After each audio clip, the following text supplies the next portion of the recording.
Chapter 25. Steve and Temret stayed with me for a long time, but eventually I sent them away. I really just needed to be alone. I lay on my bed, staring at the ceiling, while Charles lay on his own bed, holding his data bracelet in both hands and reading news updates. Every once in a while, he'd tell me about some latest development or opinion, but I didn't want to hear it. My friends were dead because my enemies wanted to hurt me. If I'd turned myself in, they'd be alive, and I'd be dead. There were no should-haves, no mistakes that I wished I could undo, but I still felt miserable and furious and helpless. I heard Charles say, "Everyone thinks the Confederation has no choice but to declare open war." "And you think it's my fault?" "It's human nature. Or sentient nature, I suppose," he said. "People want someone to blame. That doesn't make it your fault." "Do you think I should have turned myself into the Phatic Empire?" "You could have. But the Phatic Empire might have chosen not to kill the Ghanari and attack the Dependable. They did those things, not you." I grunted. I appreciated the pep talk, but I wasn't in the mood for it, and I still wasn't ready to let him off the hook for his weeks of being unpleasant. A few hours later, there was a knock on our door. Charles answered and saw Temret and Halou standing outside. Temret pushed past him and came into the room. "Get out," she said to Charles. "I need to talk to Zeke." "It is my room," he said. "Fine, let's go, Zeke. We need Steve anyhow." We got Steve, and then Temret led us down into the classroom, which was now empty. We took seats facing one another, and I waited to hear what she had to say. My heart was pounding. I knew this couldn't be good news. "We have learned some things," Halou said. "Something huge. Temret did some amazing work." "It was your idea," Temret told her. "I wouldn't have had any idea where to look if you hadn't suggested it." "Wait a minute," I said, trying to shake off the grief long enough to concentrate. "Are you two actually friends? For real?" Temret stared at me. "Is that a problem?" I held up my hands in surrender. "No, but I officially give up trying to understand anything about anyone now." "Smart move," Temret said. "So, Halou had the idea of looking into how we were selected. We knew we were randoms, but not randomly. We still don't know how we were chosen." "I'm really not in the mood for this right now," I said. "This isn't about moods," Halou said. "It's important." "Please listen, Zeke," Temret said, her voice low and gentle.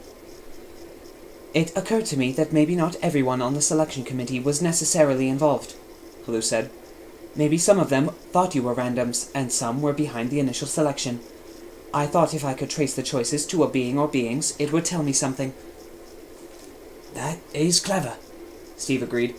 "And what did you find out?" "Of the 4 randoms, 3 names were changed after the selection committee went missing. 3 out of 4 of you weren't even approved by the selection committee." "Wait," I said. "So, which one of us was originally part of the list?" Then I understood. It was the Ghanari, wasn't it? That's why his shuttle was destroyed. "Wrong again," said Halou. "It was you." I felt my hands gripping the side of the chair, as if I might fall over. "Me?" I asked. How could it be me? Was it really true that out of all the randoms, I was the only one who actually was a random? And why did that make me feel so weird? Did I need to be special? Ever since leaving Earth, I'd felt like I was the center of everything, and now it looked like I wasn't important at all. It was a stupid way to feel, but it was still there. "So, me and you," Steve said, pointing at Temret, "and that Ghanari were all picked later. You said you know who did it?" Temret nodded. "Yeah, and that's the insane part. The being who hacked into the system and changed the names of the original randoms, it was Dr. Roop." I couldn't keep up with all this. Dr. Roop is behind some kind of conspiracy?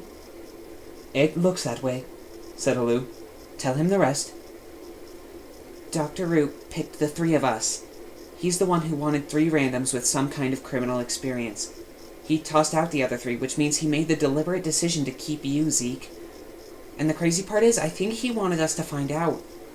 Actually, he wanted you to find out, Zeke. What? I asked, after a second. Apparently, you can't always count on me to ask the insightful questions. I know it sounds crazy, but the password protecting the file, which I exposed when I cracked it, was an anagram of your name in former letters. Which means what? I asked. It's a message, Halou said. From him to you. I think he's saying that the information is a secret, but he doesn't want it to be a secret to you. If Dr. Roop wants us to know something, why doesn't he come out and tell us then? Steve asked. I don't know, Tamrat said. Maybe he can't, Halou suggested. Maybe he's afraid he's being monitored. I don't think so, I said. We've had private conversations before. Maybe he wants us to figure it out on our own then, Tamrat said. That made no sense, though. If there was important information we needed to have, he would tell us, wouldn't he? I wish that I could make all the pieces fit together, because I was suddenly feeling like the only being in authority on Confederation Central was no longer someone I could trust. Dr. Roop canceled our classes for the next few days. As sad as I was about the death of Captain Quassel, I knew he must have been devastated. During those days, I tried to keep earning experience points, but the hostile stares I received in the game room made me uncomfortable, and I lacked the concentration I needed for the flight sim. My heart just wasn't in it. Nianna said, perhaps self-servingly, that the crew of the Dependable would have wanted Earth to succeed. And I suspected she was right, but I was still going to need some time. There was a memorial service for the crew of the Dependable, and thousands of beings went. I wanted to go too, but Dr. Roop said I needed to stay away, and I knew he was right.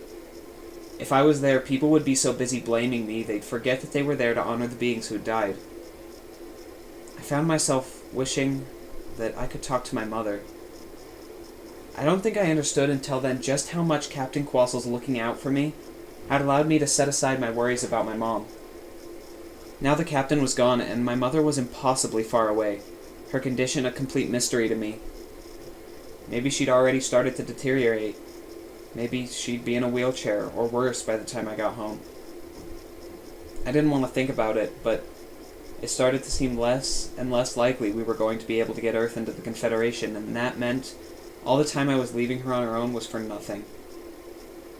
Mostly, I spent time with Steve and Tamrat, or sat by myself, or even hang out with Charles. Now that Mrs. Price's mandate freeze-out was over, Charles acted like he desperately wanted to be my friend. He tried to give me space, but he also made it clear that he was ready to talk to me if I wanted. He started growing on me in those days. About the things that made no sense to me. The fatigue need for revenge, the plots within the Confederation. I told him all of it. I didn't tell him about Dr. Roop. I wasn't ready to go that far, but I wanted to hear what he thought of the rest. This stuff did concern him too. Most of all, though, he was smart, and he might see something that I couldn't. I just can't figure it out, I said, at night, maybe 5 days after the Dependable was destroyed. It's like everyone's playing a deep game, and I can't see it. Charles sat up quickly. You're right. You're precisely correct. That's exactly what's happening. Okay, I said, squinting as I tried to figure out why he was so excited. Glad you agree, I guess. I do agree. Get up, we need to go. Go where? I asked, not really caring. To the girls' room, to see Nianna. We need her. For what? I asked. You've hit upon it exactly, Zeke. This is an elaborate game, a strategic game, and we can only see some of the board and some of the pieces. We need someone who can help us see the whole thing. Nianna. Chess. Maybe she could help, but I wasn't quite ready to swallow my pride and ask her for it. I don't know, I said. You can never have too many friends, Charles said. You can if you don't trust them. He shook his head. Zeke, you saved our lives, and we treated you unforgivably. Please let us make amends. Please trust us. Well, why should I? If you don't believe it's because we want to do the right thing, then at least believe it's in our own best interest. The Fads now hate humans. They hate Earth. No one in the Confederation trusts us. We're in this together whether we wish it or not. And I believe that he meant that at least, so I got out of bed. Mi-sun opened the door to her room and smiled at Charles, like they were good friends. The kind of friends who didn't always need to say a whole lot to understand each other. Like me and Temret, maybe. I didn't know they'd become so close. I didn't know much about these people, and now they wanted me to trust them. But I still wasn't sure if I could. Nyana had been lying on her bed and looking at her data bracelet, but now she looked over at me and blinked irritably. Why is everybody in my room? She sat up by way of greeting. You're going to help us figure out what the Fads are up to, Charles said. Not with that attitude, I'm not, Nyana said. Yes, you are, Mi-sun said. Just stop being such a princess. I don't like being ordered around, Nyana said. My time is valuable. This was a bad idea, I said. I'll just figure it out on my own. Wait, she sighed and sat up. Fine, I'll help you, but only because I'm nice. And because I think there'll be some experience points in it. For me.